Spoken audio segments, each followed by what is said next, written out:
हैं सरगोदा से हमारे ब्यूरो चीफ मोहम्मद नदीम के मुताबिक सरगोदा तहसील भलवाल इंतजामिया ने क्लीन एंड ग्रीन पाकिस्तान मुहिम की धज्जियां उड़ा दी। चक 14 शुमारी में खुलेआम कूड़ा क्रिकेट फेंकने से अहले इलाका का जीना मुहाल।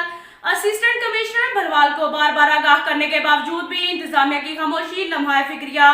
तहसील भलवाल इंतजामिया ने वजीर आजम पाकिस्तान के क्लीन एंड ग्रीन पाकिस्तान मुहिम की धज्जियां उड़ा दी।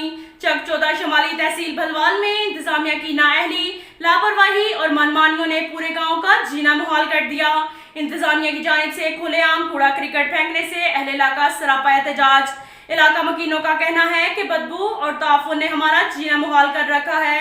हमने कई बार जिली इंतजामिया को आगाह किया, लेकिन उल्टा इंतजामिया हम पे FIR करवाने की धमकियां देते हैं।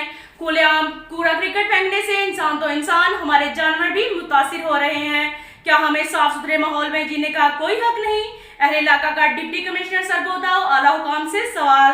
इलाका मकीनों का deputy commissioner Sargodha commissioner Sargodha आला हुकाम से फौरी नोटिस लेते हुए बदबू और ताफुन से पाक माहौल फराहम करने का मुतालबा। अब तक के लिए इतना ही काफी है। मिलते हैं अगले बुलेटिन में, हमारे साथ रहिएगा।